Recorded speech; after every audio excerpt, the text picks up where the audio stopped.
What's up guys, it's Mr. C. Welcome to the first video in my series, Anyone Can Draw. Now the steps in this series are tried and true. They have been around for a long time, they've been used by a lot of people for a long time, and the reason why is they're designed to address some age-old problems that happen when we try to look at an object in life and then put it down on a page. There is a secret to it. This is it. If you will learn these steps, and I'm going to show you exactly how to do each one, you're going to draw. So here we go. The first step that we're going to tackle is called Sight and Measure. It's the beginning of drawing anything from life, and it's what we'll tackle for the rest of this video. Well, if you've ever tried to draw anything from real life, you've probably thought to yourself, man, if only there were a way that I could figure out exactly how tall this object is and exactly how wide it is to put on my paper, so that then when I go to draw it, I can draw what it really looks like, what I'm seeing, so that my object doesn't come out looking very strange, with one part smaller than it ought to be, another part much larger than it ought to be, perhaps it's a little too thin altogether, perhaps it's a little too wide altogether. These are really, really common problems. How I'm going to start is by using a tool that is meant to measure things, and we're going to use it kind of like an aimer.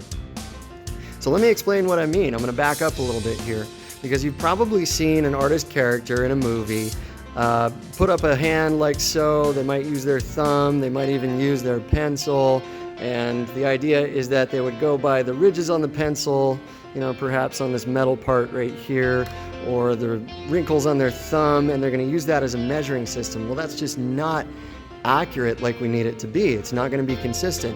So what I'm going to do instead is I'm going to use a device that is designed to measure. We're going to get really, really smart with this, okay? So when I do this, I need to be watching some fundamentals, some basic things to make it go the same way every time. You can see right here on camera that if I move this ruler, the numbers that the bottom edge of my object, talking about right here, and the top edge of my object, talking about right up here, the numbers those line up to are going to change if I move this thing. So what's the danger there? The danger is if I need to get, say, a measurement across from the leftmost point to the rightmost point, and I need to make that match the proportion of a measurement up and down from the tallest point to the lowest point, well, guess what? If I keep moving this around back and forth, it's just not going to match up, and I'll be right back in the same pickle that I started off. There are 3 good ways to fix that problem. Way number 1 is to use one eye only.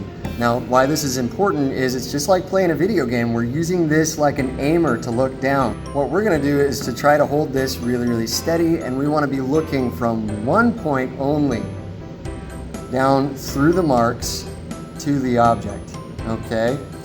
That's really, really important. If suddenly I shift and I'm looking from another point over here through the marks to the object, I'm looking from a different point of view, and my marks will change. The second thing that we want to do is to make sure that this device here is the same distance away from our face every time. So to do that, we're going to use one of a couple of tricks. We can lock our elbow like so, boom, elbow locked. Or we can do something like, let's say we're in cramped quarters here, we can do something like making sure we get to a 90-degree angle, and perhaps we make sure that our wrist lines up the same way every time. Whatever it is you're doing, memorize a position and make sure you can get there consistently. Finally, I'm going to try to measure out and mark positions of my object that I'm drawing. That's important. So if you're drawing a friend, this is way, way, way down the road for a lot of you guys, but if you were drawing a friend, you would want to make sure that friend could hold the same pose for you the whole time. It would be really important for them to do that, because if they didn't, you'd have to figure out all of this over again. The object you're drawing is the same. You want it to sit in the same spot. So you might mark that out with tape where your object's going to be placed every time you're going to work on this. You might do the same thing with your chair, just to make sure that you're going to be sitting in the same spot, the same distance away from what you're looking at. All right, now that we've got all of that settled, we're finally ready to start looking through the ruler and using it kind of like an aimer, as we said. You can think of it like a video game you like to play. If that's Fortnite, that's okay, I guess. Whatever it is you do, that you're familiar with how an aimer works, because what we want to do is we want to position a specific mark on here so that it lines up with the top of the object. That's going to help us start to figure out a relative measurement for what this looks like, okay?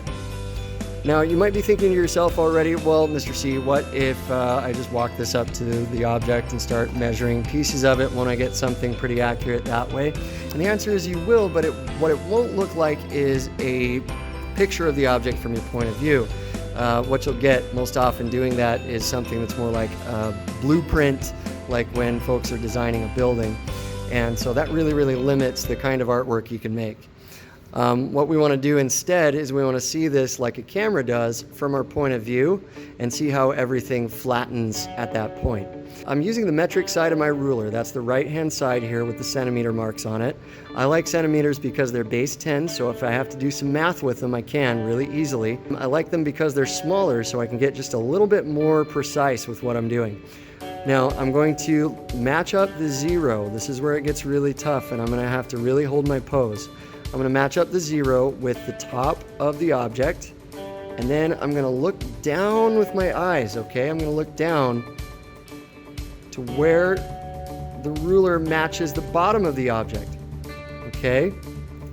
So that right now, that looks like 24 centimeters. And you know what, guys? 24 centimeters looks really, really good on my regular old drawing paper that I have right here. So I'm going to go ahead and make a 24 centimeter line from top to bottom. It's going to act like the spine in my skeleton. All right, we're ready to go. We're going to mark from the 0 on the ruler. Never ever use the actual end of the ruler. It's not going to be accurate, okay? We're going to use the 0, and then we're going to go from 0 down to 24. Okay, and now what I have, guys, is like a spinal column. That's kind of gross, but it's true. It's like a spinal column for the object, and it's going to hold everything from the very top to the very bottom. Once I have that, the next thing I want to get is going to be like clavicles. If we can imagine that the object has shoulders from left to right, we're looking for its width, right? So we're going to look for the line across the shoulders. The next thing I need to do is search along the object for what is the point I consider to be the shoulders. If I look from here to here, that might seem like the shoulders. It might seem like the widest point, but what about this guy right here? And what about this guy right here? This is where it gets a little tricky. We have to use that 24 centimeters that we found before like a number line. So what we're going to do is we're going to line that 24 centimeters back up. We're going to recalibrate, okay? Calibrating. Here we are. And from there, I've got to look along my ruler's edge. You draw a line down the center of both of them, connecting them across. Where would that line cross that 24 centimeter line we saw first? Looks to me like that line is crossing right at the number 13. How about you guys? Do we agree?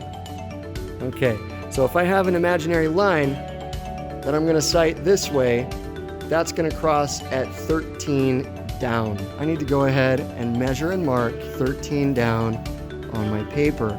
There it is. This lets me know where I'm about to put the line that I'm going to draw next. The other thing that I have to do is figure out where the vertical line crosses the horizontal line now. So I need to do the same thing with the measurement I'm about to get and use it just like a number line. So here's what we have to do. We got to recalibrate one more time. And trust me, guys, all of this gets a lot easier the more you practice it. Right now it's going to feel really bulky and like there are a lot of little tiny steps within the step. Artists I see working out in the field can do this very fast, and some can even do it mentally once they have enough practice. Now what I'm going to do is turn this like a steering wheel. I don't want to turn it like handlebars because, again, that will change the distance away from my face. So here we are. I have a line from the far right edge of the right-hand leaf all the way to the far left edge of the left-hand leaf, and that looks like 11 centimeters. So 11 centimeters is what I'll put on my page. But I also need to, before I even move on, check where The center line I found crosses that 11 centimeters, and let's see if you guys see what I'm seeing here. I see it crossing right at 6. When I get it down here, I want to line it up at 6, and I want to line it up at the mark I just made. So I have my marks lined up, and I'm going to go again from 0 to 11. What happens if you're sitting very far from an object and you have to share studio space, so you're far away? What happens if you're sitting very close to an object? In either of those cases, your measurements are going to be too large or too small. There's a simple trick we can use to get around that. If your measurements are too small, we're going to decide on a number to multiply them by before we mark, okay? If we do that, we have to use the same number to multiply every single time we measure in the same drawing from here on out. If the measurements are too large, we have to divide by a certain number. And if we do that, we have to decide to and stick to that number for the entire course of the drawing, okay? I'll go ahead and demonstrate that in a separate video, so leave that aside for now, but understand that's something we might have to do. Okay folks, we have done all of the grunt work to get a basic skeleton of this weird plant. And here's the really cool part. I can hold this up. You know what? Wow, that is the proportions of that weird plant decoration you have, Mr. C. That's really cool. You know what else? We'll really start to see this once we start breaking this into smaller graphs. Now the next piece of this puzzle is going to be simply sighting and measuring one of the major sections, or I guess we could say blobs, of this object here, okay? A big part of this task that artists perform is to mentally start chopping up the object they want to draw into its major blobs, its major sections, so that we can tackle them one at a time. With a little bit of TV magic, we'll skip ahead and show you what this looks like completed using the same process all the way down.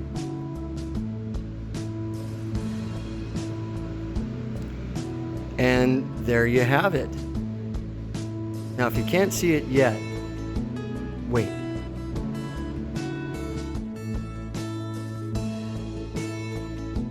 So this is really cool, guys. This is what everybody discovers when they make their first big step to being somebody who can draw. I'll see you in video 2 for how to block this thing in. We'll start heading further down the road.